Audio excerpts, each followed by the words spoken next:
वसल्लम के खिलाफ जब गुस्ताखी हुई तो एक आवाज के अंदर महाराष्ट्र की आवाम महज एक नारे के ऊपर इकट्ठा हो गई और वो नारा यही था कि तेरा मेरा रिश्ता क्या, तेरा मेरा रिश्ता क्या।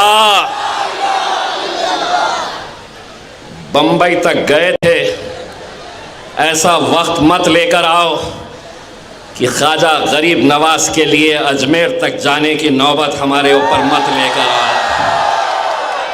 एक बार गए थे, दूसरी बार भी जा सकते हैं और ताकत के साथ जा सकते हैं। यकीनन मालेगांव की आवाम का हम तहे दिल से शुक्रिया अदा करते हैं। आपकी मोहब्बतों का हम लफ्ज़ों में शुक्रिया अदा नहीं कर सकते हैं। हम एहसानमंद हैं आपकी मोहब्बतों का, क्योंकि हमें मालूम है कि मुफ्ती इस्माइल साहब को हराने के लिए कैसे कैसे हथकंडे अपनाए गए थे। लेकिन एक बार फिर से मैं कहना चाहता हूँ, इलेक्शन के दौरान वोट तो दिए जाते हैं, लेकिन कई इलेक्शन ऐसे होते हैं जो दुआओं से भी जीते जाते हैं। और मुफ्ती इस्माइल साहब किसकी एक जिंदा मिसाल है कि जब लोगों ने अपना हाथ उठाया, लोगों ने मस्जिदों में जाकर सिजदे में मुफ्ती साहब की कामयाबी के लिए दुआएं की, तो आखिरी के चंद लम्हों के अंदर जो यहाँ थे वो वहाँ चले गए और जो वहाँ थे वो यहाँ पर आकर बैठ गए।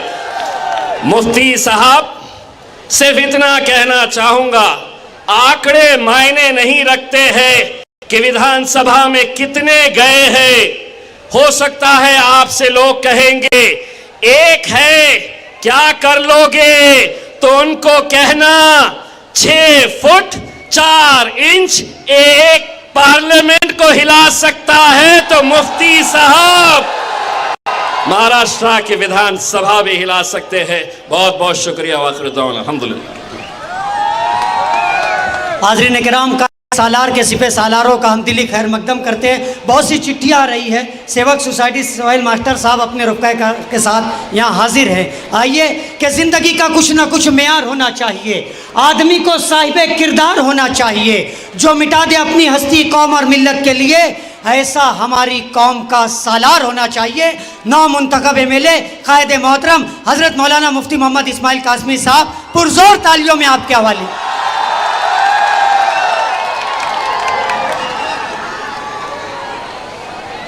बिस्मिल्लाहिर्रहमानिर्रहीम। नहमदुहु व नुसल्ली अला रसूलिहिल करीम। अम्मा बाद। तेरी रहमतों का दरिया सरेआम चल रहा है, तेरी रहमतों का दरिया सरेआम चल रहा है। मुझे भीख मिल रही है, मेरा काम चल रहा है। तेरे नाम का वजीफ़ा मेरी ज़िंदगी का हासिल, तेरे नाम की बदौलत मेरा काम चल रहा है। आज के इस जलसे इजहार तशक्कुर के सदर मोहतरम अलहाज यूनुस ईसा साहब,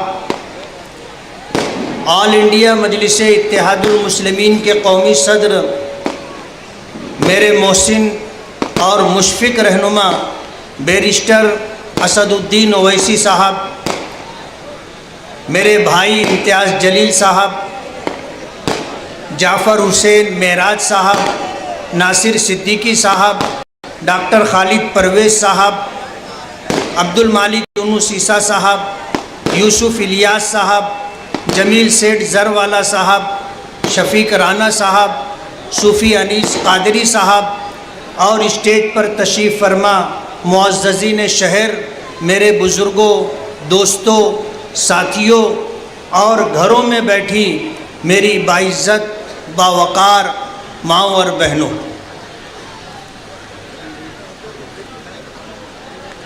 अपनी बात शुरू करने से पहले मैं अपने रब का शुक्रिया दिल की अताह गहराइयों से करना चाहता हूँ।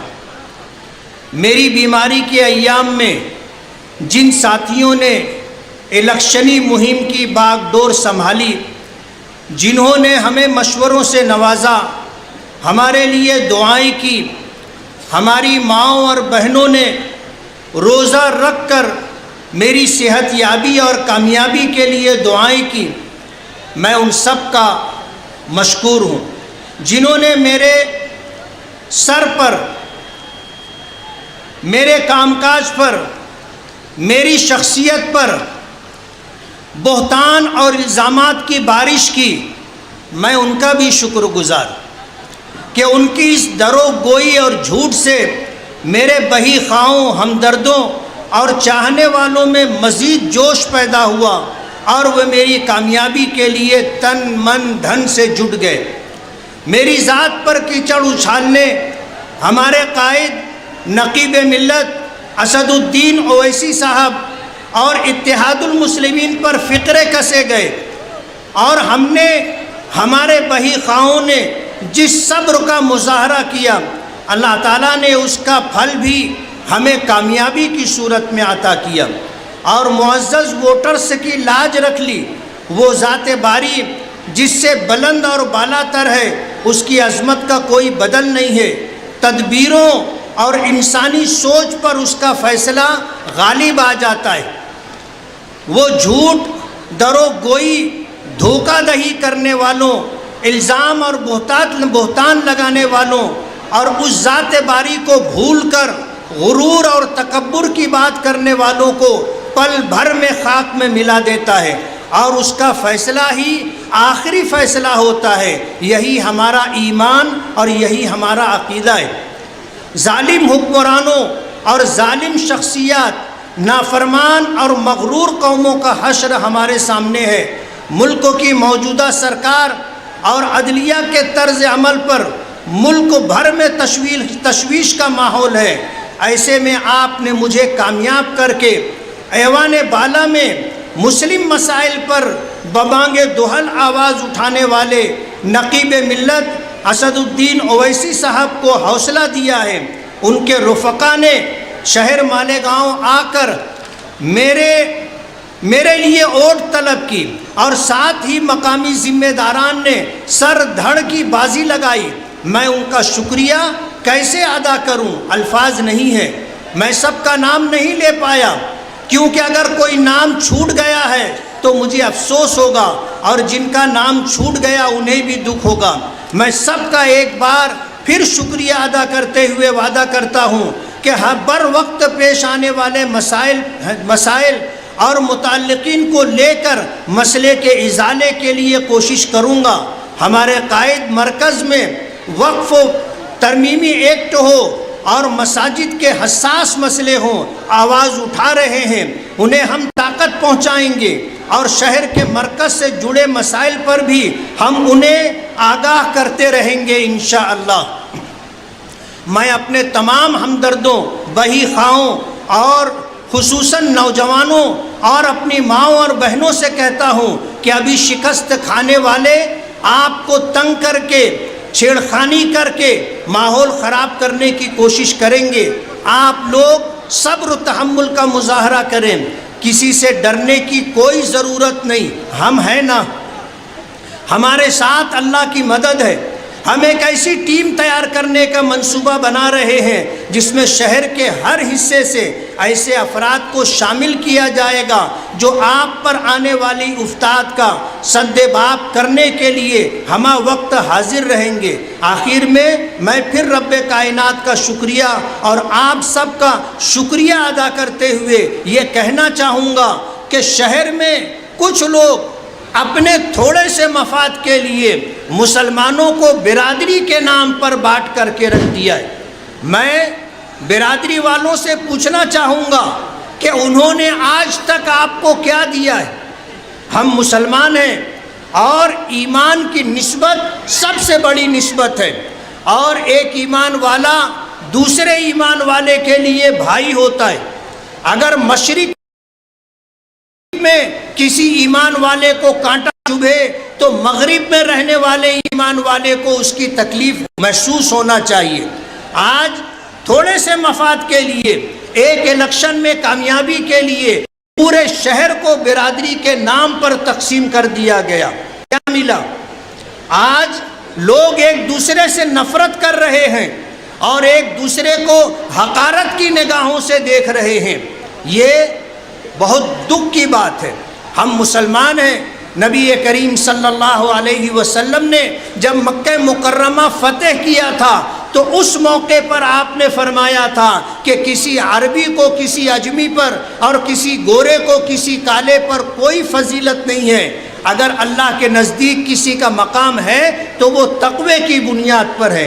जो जितना ज़्यादा अल्लाह से डर करके ज़िंदगी गुजारेगा वो उतना ज़्यादा अल्लाह के नज़दीक पसंदीदा होगा। फ़तेह मक्का का मौका था।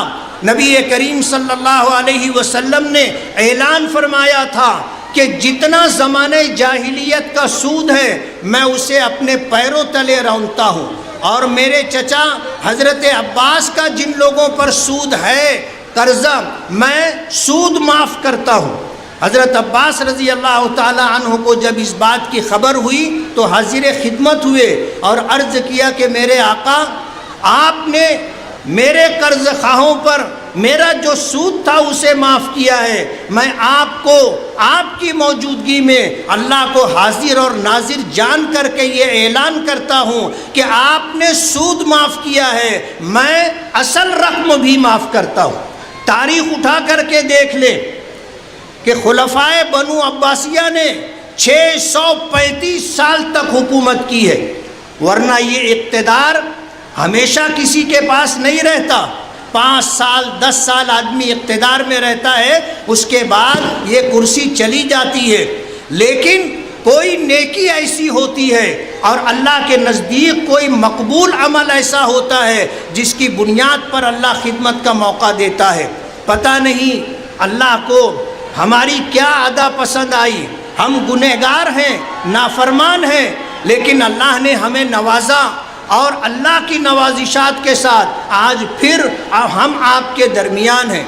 मैं अल्लाह रब्बुल आलमीन के शुक्रिया के साथ आपका, तमाम मालेगांव के लोगों का, अपनी तमाम माओं और बहनों का, अपने नौजवान रुफ़क़ा का, और ख़ास तौर पर मेरी बीमारी के दिनों में जिन लोगों ने इलेक्शन की बागडोर संभाल करके रखी थी, दिल की अथाह गहराइयों से मैं उनका शुक्रगुज़ार हूँ। मेरे पास उनकी शुक्रगुज़ारी के लिए अल्फाज नहीं है और उनके एहसान तले मैं हमेशा दबा रहूँगा। उनके एहसान का बदला चुकाया नहीं जा सकता। मेरा परवरदिगार उसका सिला देगा और मुझे उम्मीद है कि इंशाअल्लाह हमारे ये रुफ़क़ा शहर की तामीर और तरक्की के लिए और शहरी मसाइल को हल करने के लिए और कौम व मिल्लत पर आने वाले मसलों को दूर करने के लिए और हल करने के लिए मेरे साथ रह कर के कोशिश करते रहेंगे। कहते हैं कि नीयत अच्छी हो तो मंजिल आसान हो जाती है। इंशाअल्लाह हम नेक नियति, ईमानदारी और दियानतदारी के साथ अपनी ज़िम्मेदारियों को पूरी करने की कोशिश करेंगे। अल्लाह ताला हमारा हामी और मददगार हो। व आखिरु दावाना अनिल हम्दुलिल्लाहि रब्बिल आलमीन।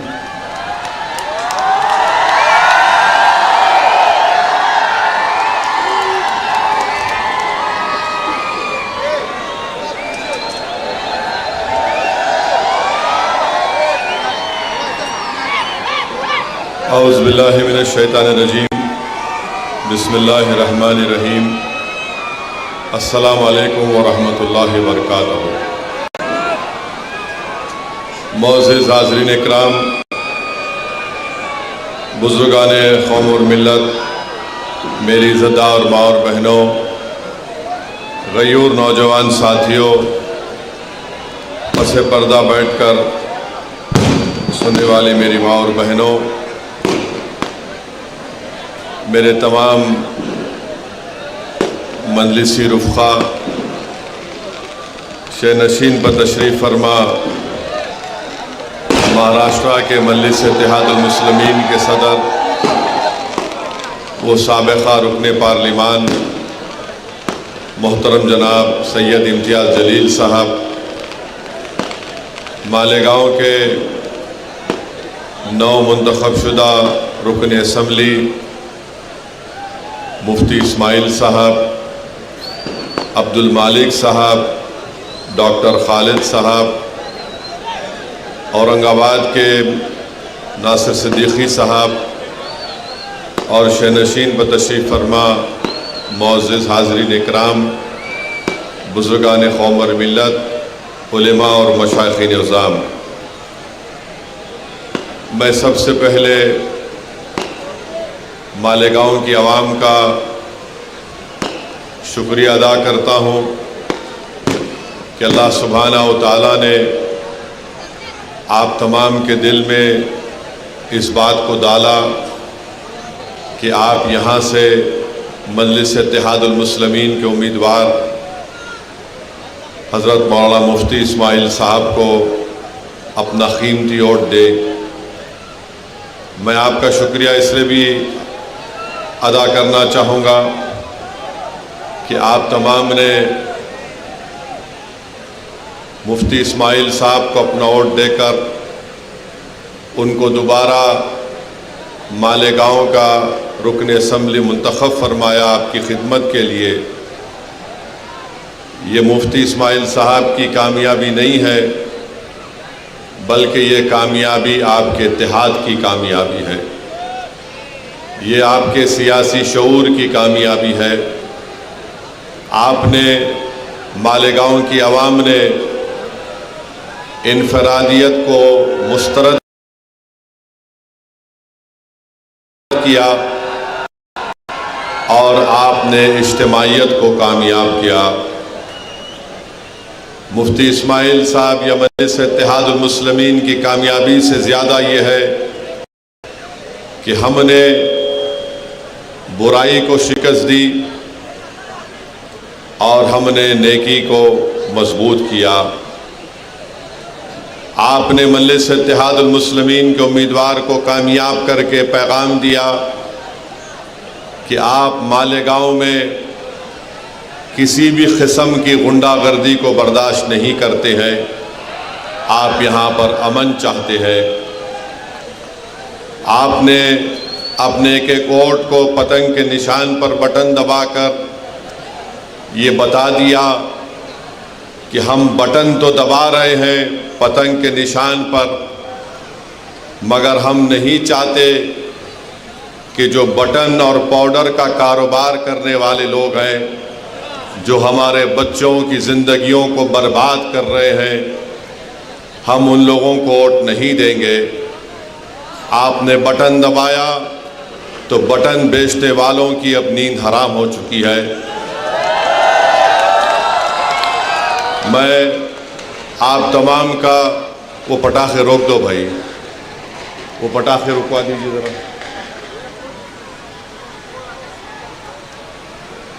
मैं आपसे ये कहने आया हूँ, शुक्रिया अदा करने आया हूँ कि इंशाअल्लाह ताला मुफ्ती इस्माइल साहब की कामयाबी आप तमाम की कामयाबी है। मैं अपनी आवाज़ के ज़रिए हमारी इज़्ज़तदार माँ और बहनों का भी शुक्रिया अदा करना चाहूँगा कि उन्होंने मजलिस इत्तेहादुल मुस्लिमीन से अपनी बेपनाह मोहब्बत और वाबस्तगी का सबूत देकर यहाँ पर उन्होंने इत्तेहाद को कामयाब किया। मजलिस इत्तेहादुल मुस्लिमीन के उम्मीदवार की कामयाबी इज्तिमाइयत की कामयाबी है। जो लोग इलेक्शन लड़ रहे थे मुफ्ती इस्माइल साहब के ख़िलाफ़, वो ये समझ रहे थे कि हमको इलेक्शन जीतना इसलिए ज़रूरी है कि हमको अपनी ताकत में इजाफ़ा करना है ताकि हम अपने मालेगांव के गरीब आवाम पर जुल्म कर सकें। वो इलेक्शन दौलत की बुनियाद पर इसलिए लड़ रहे थे क्योंकि उनको ये उम्मीद थी कि हम दौलत कमा लेंगे जीतने के बाद। बहरहाल मेरे अज़ीज़ दोस्तों और बुज़ुर्गों, मैं आप तमाम को सलाम करता हूँ। मजलिस इत्तेहादुल मुस्लिमीन के तमाम ज़िम्मेदारों को, अराकीन का शुक्रिया अदा करता हूँ और उन तमाम लोगों का भी शुक्रिया अदा करता हूँ जो खामोशी के साथ मजलिस इत्तेहादुल मुस्लिमीन के उम्मीदवार की कामयाबी के लिए बहुत मेहनत किए, जुस्तजू किए अपने रातों की नींद को बर्बाद किया और मुफ्ती इस्माइल साहब और मजलिस इत्तेहादुल मुस्लिमीन को यहाँ से कामयाब और कामरान किया। अब हम मुफ्ती इस्माइल साहब से भी गुजारिश करते हैं कि मुफ्ती इस्माइल साहब बहैसियत रुकन असम्बली मालेगांव में जो गुंडागर्दी करने की कोशिश करेगा, मुफ्ती इस्माइल साहब गुंडागर्दी को यहाँ से ख़त्म करेंगे। हम उम्मीद करते हैं और हमको यकीन है कि मुफ्ती इस्माइल साहब जो ड्रग का कारोबार कर रहे हैं, जो बटन के नाम पर या पाउडर के नाम पर, मुफ्ती इस्माइल साहब अपनी पूरी ताकत लगाकर उन कारोबार करने वालों का ताक़ुब करेंगे और वो मालेगांव की सरजमीन पर वो नज़र नहीं आएंगे इंशाअल्लाह ताला। जो लोग ड्रग्स का कारोबार कर रहे हैं वो दूर रहें हमसे, मालेगांव से दूर चले जाएं, क्योंकि मुझे मालूम हुआ कि यहाँ पर पुलिस ने भी बटन या पाउडर ख़रीब 2,27,000 की लागत का यहाँ पर पकड़ा भी है इलेक्शन के बाद। मैं पुलिस वालों का भी शुक्रिया अदा करता हूँ इस मामले में, क्योंकि उन्होंने ऐसे लोगों के ख़िलाफ़ उनको कार्रवाई करने की ज़रूरत है जो हमारे मुल्क और हमारे मालेगांव की नस्लों को बर्बाद करना चाहते हैं। अगर आवाम साथ देती रही तो यकीनन इंशाअल्लाह ताला मजलिस इत्तेहादुल मुस्लिमीन और तमाम मजलिस के ज़िम्मेदारान इस मालेगांव से ये तमाम नशे के कारोबार करने वालों को मुक्त करेंगे। ये ज़मीन उनके लिए तंग हम कर देना चाहिए, ना कोई गुंडागर्दी करे, ना कोई गोली चलाने का दोबारा सोचे, ना कोई नशे का कारोबार करने का ख्वाब देखे। अब इंशाअल्लाह ताला हम मुफ्ती साहब से ये पुरज़ोर गुजारिश और अपील भी करते हैं कि विकास और तरक्याती काम को अच्छे और बड़े पैमाने पर इंशाअल्लाह ताला मालेगांव में अंजाम दिया जाएगा। क्योंकि अगर हम आज से शुरू करेंगे तो देखते देखते 2029 आ जाएगा, तो हमको और पहले से ज़्यादा उन तमाम तरक्याती और विकास के काम को कराना बेहद ज़रूरी है। मैं हमारे तमाम मजलिस के मेरे रुफ़क़ा से भी अपील करूँगा कि वो मुफ्ती इस्माइल साहब को साथ लेकर पूरे इन तरक्याती और विकास कामों के ताल्लुक़ से वो दिलो जान से कोशिश करें और उन डेवलपमेंट के काम को करवाएं। आज हमारी मुलाकात पावरलूम के ज़िम्मेदारों से हुई है, उन्होंने अपने मसाइल हमको बताए हैं। इंशाअल्लाह ताला मैंने उनको कहा है कि मैं दिल्ली जाकर पूरी कोशिश करूँगा कि किस तरीक़े से मरकज़ी हुकूमत से हम नुमाइंदगी करके पावरलूम के लोगों को जो सहूलतें मिलनी चाहिए उसके लिए मैं आवाज़ उठाऊंगा पार्लियामेंट में, और इंशाअल्लाह ताला हम मरकज़ी हुकूमत से नुमाइंदगी भी करेंगे। यहाँ पर जो ज़िम्मेदार हमसे मुलाकात किए उन्होंने बताया कि यहाँ पर MSEDCL, MDS मीटर और tender B1 B2 registrar, price stamping, UDCPR, GIS, CETP, ACB, BOMS, RTO और इस तरह के एक लिस्ट दी है जो यहाँ पर ज़ेर तकमील काम है। मुफ्ती इस्माइल साहब को भी उन्होंने वो मेज़र दिया है। हम भी मुफ्ती इस्माइल साहब को तंग करते रहेंगे ताकि वो पूरी कोशिश करें। महाराष्ट्र में एक नई हुकूमत बनने जा रही है, हम महाराष्ट्र की नई हुकूमत से भी उनसे भी हम लोग मुतालबा करेंगे, नुमाइंदगी करेंगे कि मालेगांव में भी पूरे तरक्याती काम को अंजाम दिया जाए। मालेगांव में भी जो महाराष्ट्र के दूसरे इलाक़ों में अगर डेवलपमेंट और तरक्याती काम होती हैं तो मालेगांव में भी उसका हिस्सा होना चाहिए। मुझे यकीन है कि मुफ्ती इस्माइल साहब एक तजुर्बेकार रुकन असम्बली हैं, वो ज़रूर आपके मालेगांव के इंसाफ के लिए, मालेगांव की तरक्की के लिए पहले से ज़्यादा आपकी बार ऐवान असम्बली में जाकर यहाँ की आवाम की आवाज़ को और यहाँ की आवाम की ज़रूरियात की तकमील के लिए इंशाअल्लाह पूरी कोशिश करेंगे। जो लोग हमको वोट नहीं दिए मैं उनका भी शुक्रिया अदा करना चाहता हूँ। और हमारे लिए ये बहुत बड़ा एक मौका है कि जो हम वोट नहीं दिए, हम अपने अच्छे काम के ज़रिए उनको दिल को जीते, ताकि वो आइंदा 5 साल के बाद बड़ी तादाद में आकर मजलिस इत्तेहादुल मुस्लिमीन के हक़ में अपना वोट दे। जमहूरियत है, आप किसको वोट देना चाहते हैं, नहीं देना चाहते हैं, आपका इख्तियार है। मगर जो प्रोपेगेंडा यहाँ पर किया गया था, जो अज़बियत के मज़ाहरे यहाँ पर किए जा रहे थे, जो यहाँ पर एक नंगा नाच हो रहा था तशद्दुद का, गुंडागर्दी का, ड्रग्स के कारोबार का, मैं आपको सलाम करता हूँ लाखों बार कि आपने उन तमाम ताकतों को मुस्तरद किया। और हमारी कोशिश ये होगी कि हम आपके भरोसे पर उतरें। इंशाअल्लाह ताला हम पूरी कोशिश करते रहेंगे कि आपकी जो तकलीफ़ है, आपके जो मसाइल हैं, आपके रुकन असम्बली मुफ्ती इस्माइल साहब और मजलिस के ज़िम्मेदारान ये पूरी कोशिश करके आपके मसाइल को हल करवाएंगे।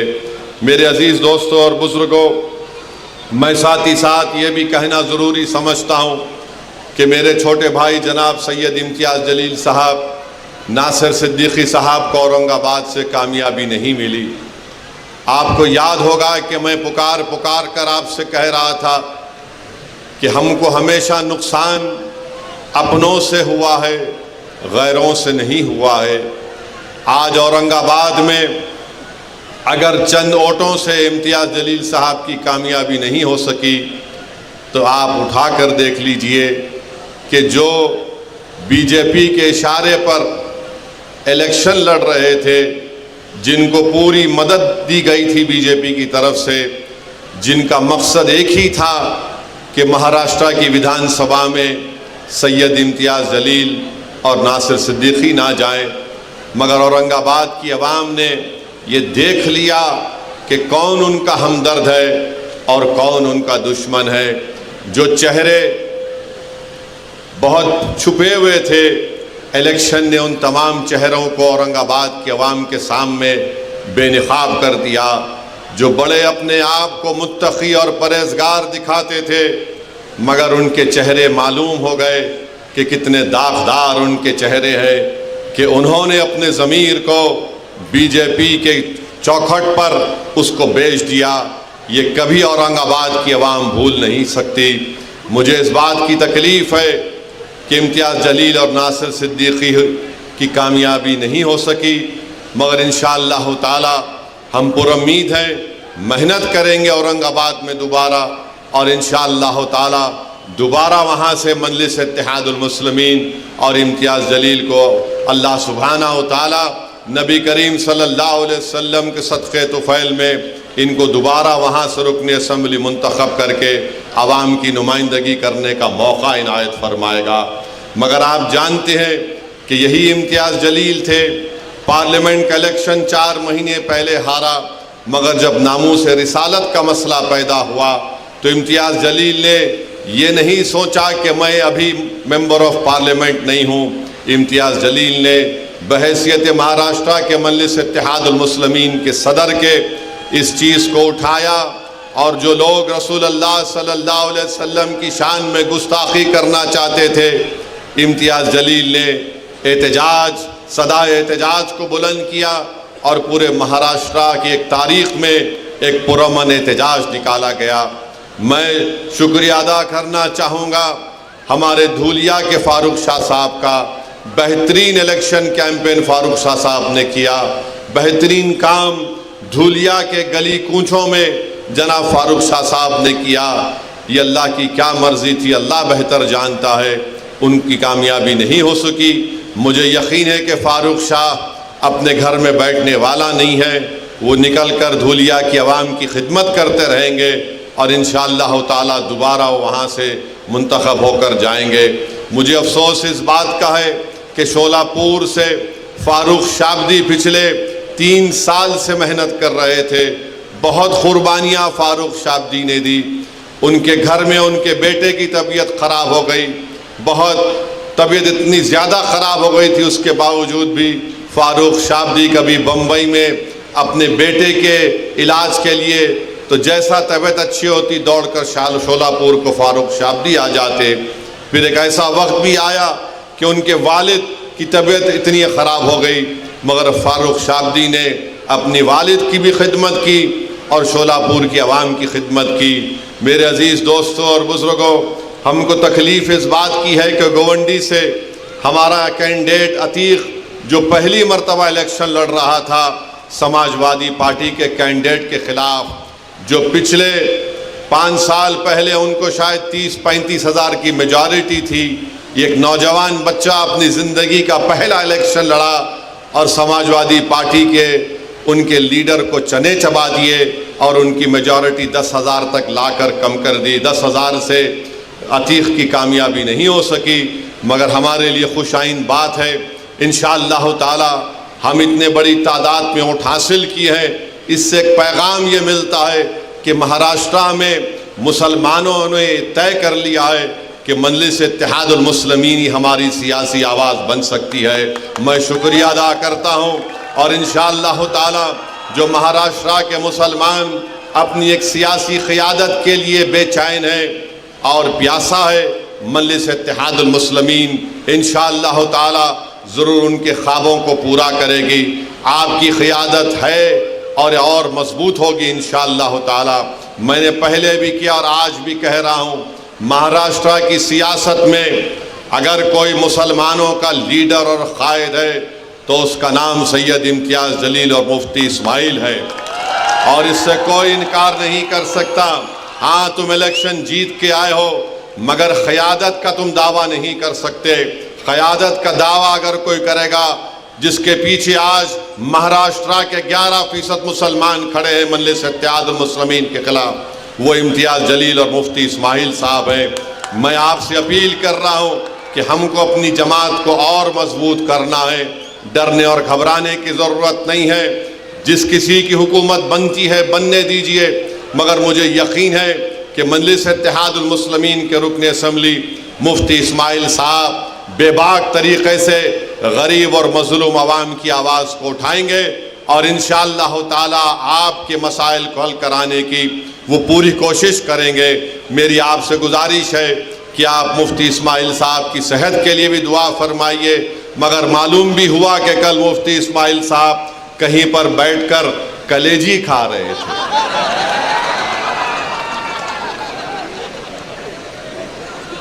अब ये कलेजी खा रहे थे तो किसी के गुर्दे में दर्द हो गया। यानी किसी का दिल रखने के लिए मुफ्ती साहब बोले ला दे दे, थोड़ा चख लिए, नहीं कलेजी खाए, अब कैसा तबीयत अच्छी हो गई।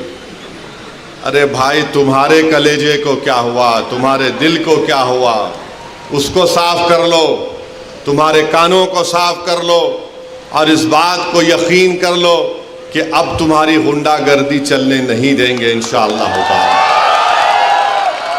हमारी कोशिश ये होगी कि मालेगांव में और इत्तेहाद मजबूत हो। तुमने जो हर घर में मालेगांव में दीवार उठाने की कोशिश की, उन छोटी छोटी दीवारों का सदुद्दीन ओवैसी बुनियाद के साथ उखाड़ कर हम फेंक देंगे इंशाअल्लाह ताला। हम अपने घर में दीवार को उठने नहीं देंगे, हम अपने मसाजिद में और इख्तिलाफात को फ़रोग़ नहीं देंगे। ये आपको और हमको तय करना है मेरे अजीज़ दोस्तों और बुज़ुर्गों। तीसरी अहम बात जो मैं आपके सामने अर्ज़ करना चाह रहा था, आज औरंगाबाद में मीडिया के लोगों ने मुझसे पूछा कि आरएसएस के सरसंघचालक मोहन भगवत ने यह कहा कि किसी भी आबादी का पॉपुलेशन गिरना ख़तरे की बात है और उन्होंने कहा कि कम से कम 3 बच्चे पैदा करो। और मीडिया ने मुझसे कहा कि आप इस पर कोई तबसरा करिए। तो मेरे अजीज़ दोस्तों और बुज़ुर्गों, हमारे मीडिया के लोग भी हैं और माशाल्लाह से पुलिस आज फिर नोटिस दी मेरे को। तो खैर, क़ानून के दायरे में रहकर हम हमेशा बात करते आए और इंशाअल्लाह बात करते रहेंगे। मोहन भगवत ने कहा कि 3 बच्चे पैदा करो। मोहन भगवत साहब, आप लोग कब शादी कर रहे पहले ये बता दो। अब 3 बच्चे पैदा करो बोल रहे हो। अब आपके और हमारे कानों ने बरसों से हम सुन रहे हैं, पिछले 10 साल से खास तौर से खुद प्राइम मिनिस्टर वजीर आज़म नरेंद्र मोदी ने पार्लियामेंट इलेक्शन के दौरान राजस्थान में कहा था कि हमारे हिंदू बहनों के गलों से मंगलसूत्र उतार कर उन महिलाओं को दिया जाएगा जो ज़्यादा बच्चे पैदा करते हैं। वजीर आज़म का इशारा मुस्लिम ख़वातीन पर था। अब मोहन भागवत को कहना पड़ रहा है कि बच्चे ज़्यादा पैदा करो। मोहन भागवत साहब, आप 3 बोल रहे, मेरे को 5 है। मुफ्ती साहब आपको कितने हैं? धाको 4 है। आप बहुत कंजूसी करे, आप इसमें भी कंजूसी कर रहे मुफ्ती साहब। नहीं, गलत नहीं लेना, मैं तो दूसरा मतलब निकालेंगे तुम लोग। इम्तियाज साहब को खाली 2 ही है। अब मोहन भागवत बोल रहे, अरे ठहर जा भाई, मोहन भागवत बोल रहे 3 पैदा करो। ऑर्गेनाइजर आरएसएस की एक मैगजीन है तायीद करने वाली, अक्टूबर 2021 को ऑर्गेनाइजर मैगजीन ने लिखा कि मुसलमानों की आबादी बहुत बढ़ रही है, इसको कम करना चाहिए। अब मोहन भागवत बोल रहे 3 पैदा करो। झारखंड में इलेक्शन हुआ, झारखंड में बीजेपी ने एक इश्तिहार बनाया और इश्तिहार ये था कि एक हमारे हिंदू भाई बहन घर में बैठकर खाना खा रहे हैं, टेबल पर खाना खा रहे हैं, घर के अंदर बेल बजती है, जब दरवाज़ा खोलते हैं तो क्या देखते हैं कि घर के बाहर कम से कम 40-50 मुसलमान खड़े हुए हैं, बुरखा पोश ख़वातीन खड़े हुए हैं, टोपी पहनने वाले मुसलमान पहने हुए। अचानक हिंदू बहन के घर में आ गए और घुस के खाना वाना बैठकर घर में बैठ गए। इलेक्शन कमीशन को वो एडवर्टाइजमेंट को बैन करना पड़ा। अब मोहन भागवत बोल रहे 3 बच्चे पैदा करो। भाई वो पटाखे बंद कर दीजिए, तकरीर हो रही है, पटाखे मत फोड़िए वरना मैं बैठ जाता हूं फिर। मोहन भागवत जो बोल रहे हैं, मैं आपको बता रहा हूं कि कितने मर्तबा हमने सुना कि मुसलमान आबादी बहुत बढ़ा रहे हैं। हकीकत यह है कि 2060 में, अभी हम 2024 में हैं, 36 साल के बाद हमारे हिंदू भाई बहनों की आबादी स्टेबलाइज हो जाएगी 74.7% पर, और उसके 40 साल बाद 2100 ईस्वी में मुसलमानों की आबादी स्टेबलाइज हो जाएगी 18.8%। यानी मुसलमान की आबादी कभी भी इस मुल्क में हमारे हिंदू भाई बहनों की आबादी से ज्यादा नहीं होगी। मगर ये झूठ आरएसएस पिछले 70 साल से फैला रही है, बीजेपी ये झूठ को फैला रही है कि मुसलमान इतनी आबादी बढ़ रही है, इतने बच्चे पैदा कर रहे हैं कि एक दिन इस देश में उनकी आबादी बढ़ जाएगी। ये इनका पहला झूठ। उनका दूसरा झूठ आपको बता रहा हूं, फर्टिलिटी रेट 92-93 में मुसलमानों का 4.41 था। 2019 और 21 में ये नेशनल फैमिली हेल्थ सर्वे, मुसलमानों का फर्टिलिटी रेट 2.36 है। माने 92-93 में 4.41 से 2.36 पे आ गया। हमारे हिंदू भाई बहनों का फर्टिलिटी रेट 92-93 में 3.30 था, अब 1.94 है। मगर सबसे ज्यादा गिरावट आई है फर्टिलिटी रेट में मुसलमानों के। और फिर ये लोग बोलते कि हम लोग कॉन्ट्रासेप्टिव इस्तेमाल नहीं करते। माने कॉन्ट्रासेप्टिव को उर्दू में क्या बोलेंगे, हमल रोकना।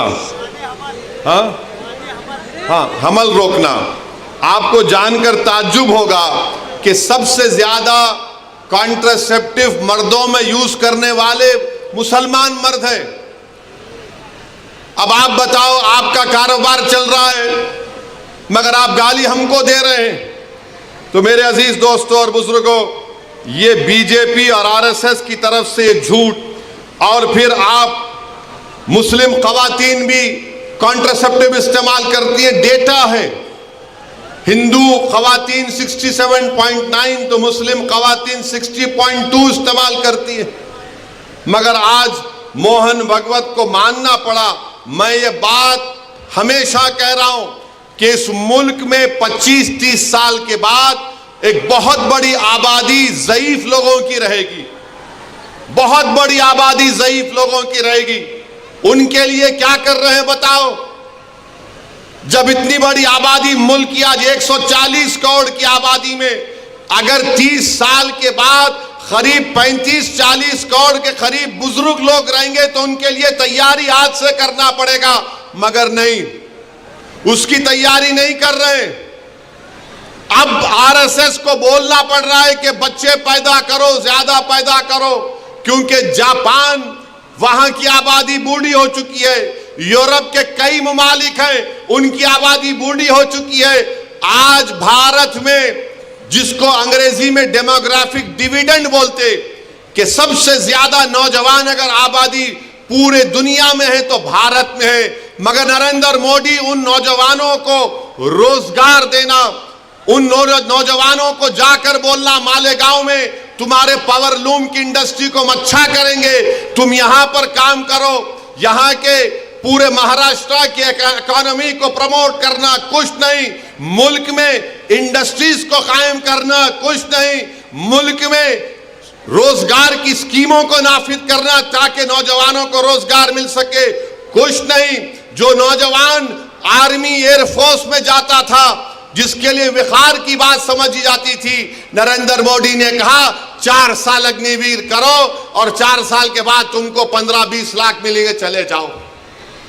कुछ नहीं प्लानिंग है। 30 साल के बाद सबसे ज्यादा बुजुर्गों की आबादी भारत में रहेगी। अब मोदी क्या कर दिए, बीजेपी आरएसएस क्या कर दिए, एक ही काम पे लगा दिए सबको, जाओ गड़े खोदो, देखो अंदर से क्या निकलता। जाओ मस्जिद में गड़ा खोदो, उसमें से अलाउद्दीन निकलते नहीं निकलते देखो।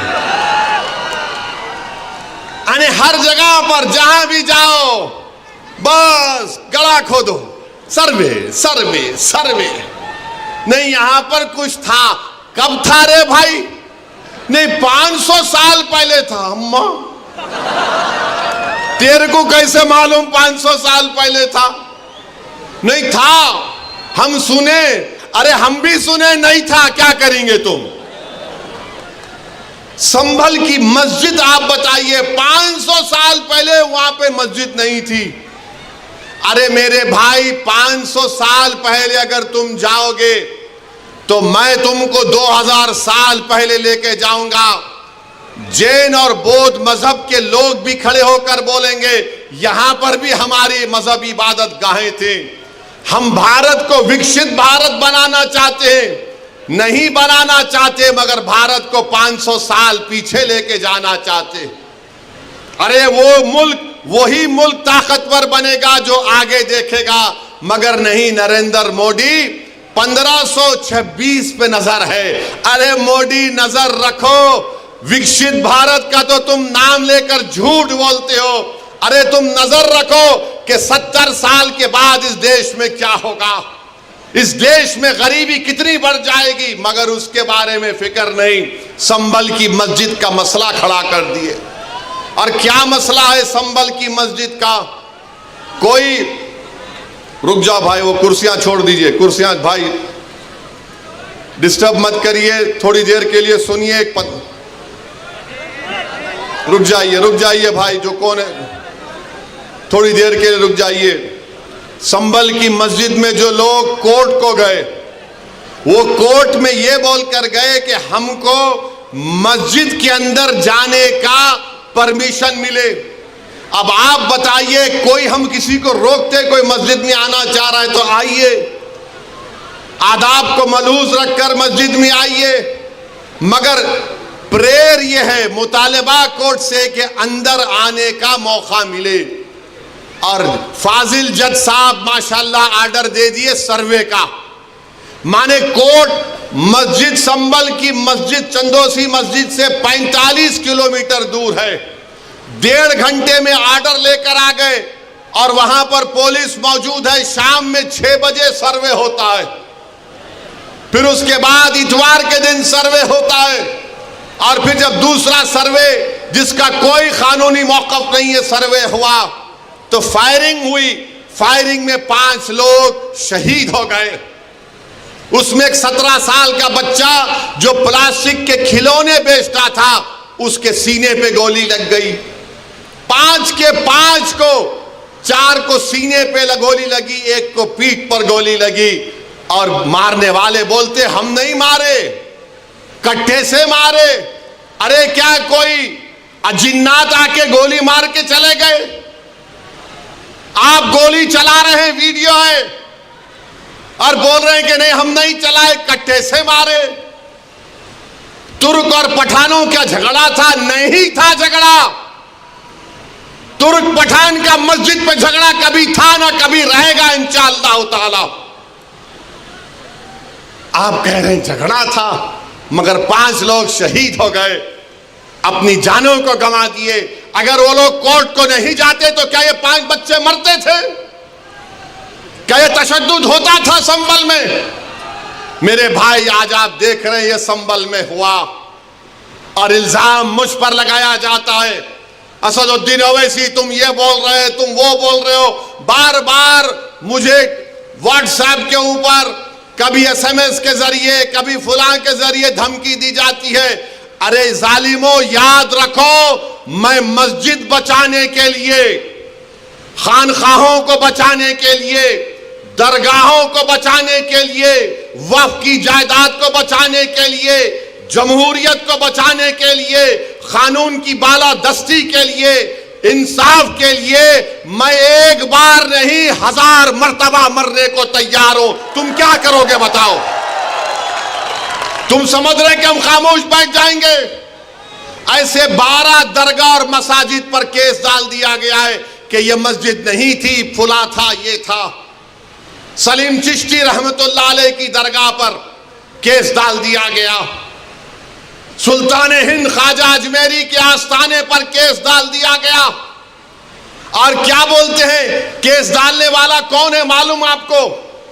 ये मेरे घर के पास दिल्ली में आकर मेरे घर के ऊपर जो नेम प्लेट है उसको तोड़ा, पत्थर फेंके घर में मेरे, और उसके बाद मेरे नेम प्लेट पर कालिक डालकर धमकी दिया कि ओवैसी तेरे को देख लेंगे। अरे कमीने, कभी बोल कर आना, मर्द का बच्चा है तो मैं ठहरता हूं सामने। बस आते कैमरा लेके फाइबे फेंक के भाग। अरे बोल क्या आ रहा हूं कल तेरे पास तो मैं भी ठहरता हूं, देखेंगे 6 फुट 2 इंच क्या करता है।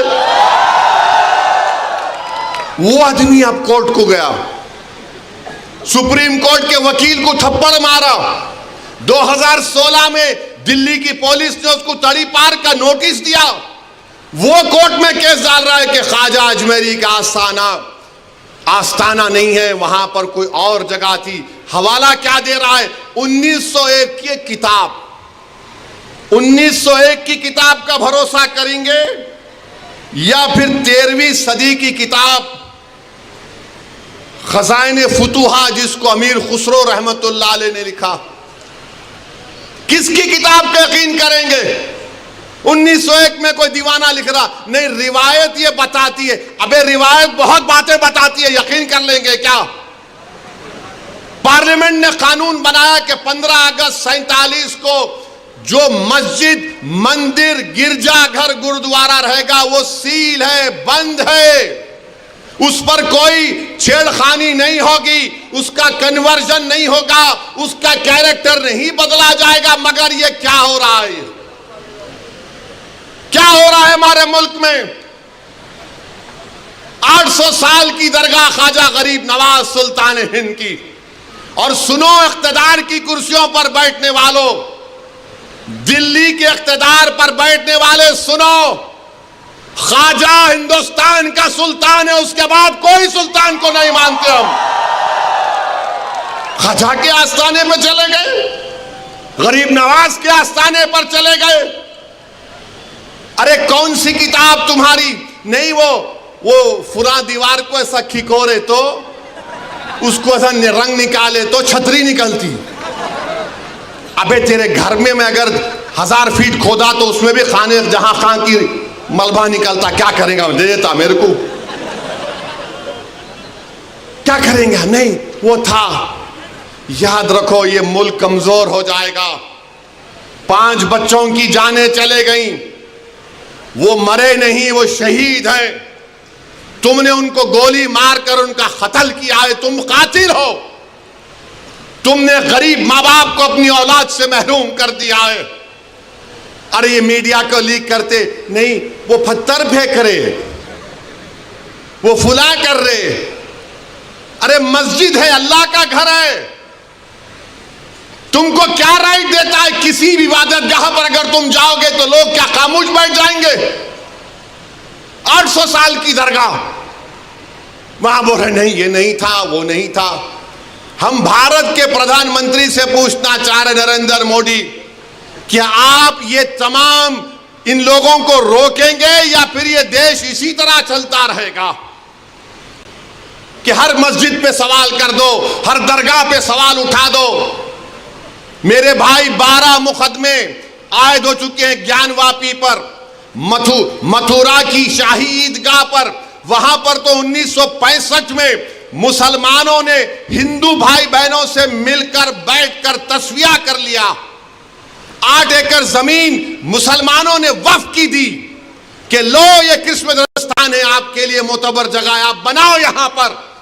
65 में सुन्नी वक्फ बोर्ड की इजाजत से एग्रीमेंट हो गया हिंदू मुसलमान में। 2023 में कोई आके बोला वो कौन हिंदू होते, वो पूरी जगह हमारी है। टीले वाली मस्जिद लखनऊ की, ऐसे 12-13 मुकामात हैं। सुप्रीम कोर्ट ने राम मंदिर के फैसले में कहा कि 91 का एक्ट भारत के संविधान का एक अटूट हिस्सा है। और फिर उसके बाद डीवाईसी चंद्रचूड़ सीजीआई थे, वो खामोश हो गए। ओरल ऑब्जर्वेशन किया कि नहीं, सर्वे को असर्टेन करने में क्या बुरी बात है? अरे बुरी बात यह है कि सर्वे कोई एकेडमिक एक्सरसाइज नहीं है। सर्वे क्यों किया जा रहा है? ज्ञानवापी मस्जिद में वजू खाने को सील हो गया। ज्ञानवापी मस्जिद के जुनूबी तरफ हमारे पास नहीं है, वक्फ की जायदाद नहीं है। वो क्या क्या करेंगे आप? और जब बाबरी मस्जिद का फैसला आया था, मैं पुकार कर कह रहा था ये गलत फैसला है, इसके बाद बहुत सी चीजें खुलेंगे। तो मेरे खिलाफ ये वही लोग हैं जो आज इस असेंबली के इलेक्शन में इनको और दो उनको और दो ऐलान किए थे। वो लोग मुझे फोन करके बोले आप ऐसा क्यों बोल रहे हैं, आप इम्यूनेशन दे रहे हैं बीजेपी को। मैंने कहा हजरत दामन बरकाता हूं, जजमेंट आप पढ़ो, ये जजमेंट तमाम चीजों को खोल देगा। मुझसे कहा कि आप खामोश हो जाओ, ओवैसी तुम मत बोलो। मैंने कहा मौत मेरे को खामोश कर सकती, जब तक अल्लाह जिंदा रखेगा मैं सच्चाई को बयान करूंगा और बयान करता रहूंगा। आज बोलो खामोश हो जाओ। मैं जब कह रहा था तो कोई बोल रहे नहीं मत बोलो, इनको क्या है, ये भड़काऊ भाषण दे देते, इनको क्या है, इनको टीवी पे जाके बोलने का शौक है। आज क्या हुआ महाराष्ट्र के चुनाव में? क्या बीजेपी ने क्या कहा जा जाकर? आज हमारे पास करण जैसे, क्या नाम है, यूसुफ पुंजानी आकर तकरीर करके गए, मैं इलेक्शन जीतने का हार गया। उन्होंने कहा कि बीजेपी ने पूरे महाराष्ट्र में प्रचार कर दिया कि फतवा जीतेगा या भगवा जीतेगा। बताओ ये कौन है लोग? अरे आपको अगर इलेक्शन लड़ना है लड़ो, आगे बढ़ो, सिर्फ बैठकर ऐलान करने से नहीं होता, इलेक्शन लड़ो। मालूम होता आपको कैसे वोट हासिल करना पड़ता है। एक आलिम दीन मुफ्ती इस्माइल आपके सामने जो इलेक्शन लड़ रहा भी है, मिंबर रसूल पर आपको अच्छाई को बयान भी करता है और चुनाव भी लड़ता है।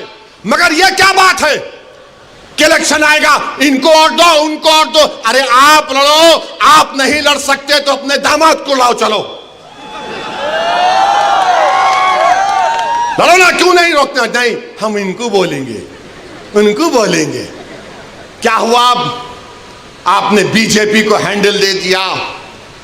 यूसुफ पुंजानी कह रहा है कि बीजेपी गली गली जाकर ऐलान कर दी कि फतवा जीतेगा या भगवा जीतेगा। अरे जब सियासत नहीं आता करना तो मत करो, दुआ करो या हिकमत अमली से इख्तियार करो। नहीं, हमको सब चीज होना। देख लिए क्या हुआ। अब किधर हैं आप, किधर है नहीं मालूम। कहां है वो लोग जो औरंगाबाद में बोले थे इम्तियाज जलील कोर्ट मत, उस समाजवादी पेंडेंट कोर्ट तो बोले थे अरे चेहरा दिखाओ औरंगाबाद के अवाम के सामने तुम।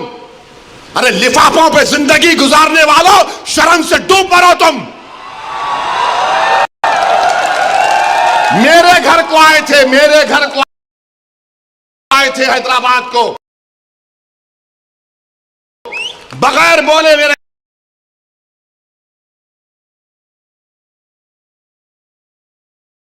घर को आए। मैं वक्फ के बिल की मीटिंग में जा रहा था, पलट मेरा गार्ड फोन करा के साहब इतने लोग आए, मिला, घर पे आए तो मैं कहा कि मेरा घर इतना बड़ा नहीं है, आप लोग 20 लोग ले लीजिए, को बिठा, वो बात करे, बात करा, लेटर लिख के दिए को, टिकट दो, मला मैं गौर करूंगा। फिर जाने से पहले कि अंग्रेजी कुरान का तर्जुमा जो टर्की छपा हुआ है उसकी 4 कॉपियां इन जिम्मेदारों को दिया कि आप मेरे घर को आए, ये एक अल्लाह के वली की कुरान का तर्जुमा है। एक एक हाथ में दिया तो औरंगाबाद जाके बोले हम घर को गए थे, हमारे को चाय तक नहीं। अरे आप पहले से बोल देते तो नान खलिया खिला देता मैं। मेरे को नहीं मालूम था कि तुम मेरे घर को खाना खाने आ रहे। कुरान करीम दिया ना हाथ में, अल्लाह का कलाम तुम्हारे हाथ में दिया, तुमको उसका भी लिहाज नहीं है और तुम दावा करते हो कौम का। बहुत बोल सकता हूं, याद रखो मेरी जबान को लगाम नहीं है, तुम्हारा घर से निकलना महाल कर दूंगा मैं यहां पे। मेरे भाई इमाम शाफई मुफ्ती साहब बैठे हुए, इमाम शाफई रहमतुल्लाह अलैह का जमाना है। एक दौलतमंद ने कहा कि अगर अल्लाह मेरे को बेटी देगा तो जब उसकी शादी करूंगा दीन और दुनिया की दौलत उसको दूंगा। जब बेटी की शादी का मौका आया उलमाए किराम के पास गया, उलमाए किराम ने कहा कि नहीं तू नहीं दे सकता, दीन और दुनिया की दौलत तो कैसे देगा, तेरी कसम गलत हो गई। इमाम शाफई के पास गए, इमाम शाफई बोले बहुत आसान है। इमाम शाफई रहमतुल्लाह अलैह ने कहा तेरी बेटी की शादी कब है? उसने कहा फला दिन है। बोले मैं आ रहा हूं, चला जा। इमाम शाफई पहुंचे, इमाम शाफई रहमतुल्लाह अलैह ने कहा कि आसान है। वो बोला कि हज़रत शादी तो हो गई, क्या है बताओ। बोले कुरान अपनी बेटी को दे दे, दीन और दुनिया की दौलत उसको दे चुका। मैं उनको दिया, 4 कुरान दिया उनको और बोल के दिया कि आप मेरे घर को आए, मुझे पता नहीं है, मैं वकीलों की मीटिंग में जा रहा था, पलट कर आया आपके लिए, ये कुरान करीम का तोहफा आपको दे रहा हूं। अरे तुमको ओवैसी से मजलिस से नफरत है मगर कुरान करीम की तो अजमत का तुम लिहाज रख लेते। मैं ये बात इलेक्शन में बोल सकता था मगर खामोश बैठे रहा, मगर आज मजबूरन बोलना पड़ रहा है। याद रखो तुम लोग जो काम कर रहे हो ना, तुम महाराष्ट्र के मुसलमानों को ना सिर्फ कमजोर कर रहे हो बल्कि तुम उनकी आवाज का गला घोट रहे हो। अरे तुम इलेक्शन लड़ो, हम तुम्हारी तायीद करने को तैयार हैं। कब तक तुम ये सियासत करोगे कि उन्हें बोल दिया इन्हें बोल दिया? जिसको तायीद किए औरंगाबाद में वो खाली 5000 वोट लिया, 5000 वोट लिया। नासिर के खिलाफ कितने वोट लिया उन्हें? 10,000 वोट लिया और नासिर हारे 8,000 वोट से। जो जिसकी तायीद का ऐलान किया वो 5,000, इम्तियाज जलील हारे 1100 वोट से। धूलिया से फारूक शाह के खिलाफ आपने ऐलान किया, वो 10,000 पे निपट गया, फारूक शाह 70,000 वोट लिए। सिर्फ 1700 वोट लिया वो जालिम, सिर्फ 1700 वोट लिया। फारूक शाह 70,000 वोट लिया। अतीक को आपने तायीद नहीं की, किसी और को बोल दिया। अरे क्या कर रहे हो तुम लोग? मत करो। तुम्हारा एहतराम और तुम्हारी अजमत हम करते हैं, मगर आप जो काम कर रहे हैं वो मुसलमानों के हक में नहीं कर रहे हैं। आपने हैंडल दे दिया बीजेपी को, बीजेपी ने पूरा प्रचार कर दिया और क्या नतीजा निकला आज आप देखो। कल ये बीजेपी की सरकार अगर कुछ करेगी तो कौन आके लड़ेगा? आप आएंगे रोड पे? यही इम्तियाज जलील, यही फारूक शाह, यही मुफ्ती इस्माइल, यही नासिर सिद्दीकी, यही फारूक शाब्दी, यही वारिस पठान मैदान में उतर के मुकाबला करेंगे। मेरे भाई पहचानो इन लोगों को। मैं नहीं बोलना चाह रहा था, मगर आज मैं जरूरी है सच्चाई को बयान करने के लिए कह रहा हूं। बहरहाल मेरे अजीज दोस्तों और बुजुर्गों, अपने मस्जिदों को आबाद रखो। जो लोग मस्जिदों को छीनना चाहते हैं उसका जवाब क्या है? अपनी मस्जिदों को भरे करो। तुम्हारी जुमे की नमाज फजर की नमाज में उतनी तादाद होनी चाहिए। तुम्हारी मगरिब की जमात में जितने लोग होते हैं उतना सहर में होना चाहिए। दरगाहों को आबाद रखो, खानखाओं को आबाद रखो। दरगाह और खानखाओं पर अल्लाह के नाम पर दिल पर ज़रब मारते रहो। डरने और घबराने की जरूरत नहीं है। जो ताकतें मस्जिदों को छीनना चाहती हैं, अल्लाह कुरान में फरमा दिया ये सबसे बड़े जालिम हैं, ये सबसे बड़े जालिम हैं। अब ख्वाजा अजमेरी के आस्थाने तक आप पहुंच गए, सलीम चिश्ती के आस्थाने पर पहुंच गए। याद रखो जालिमों, ये वो सूफिया इकराम हैं जो बादशाहों की तरह दौलत नहीं थी। ये वो वली अल्लाह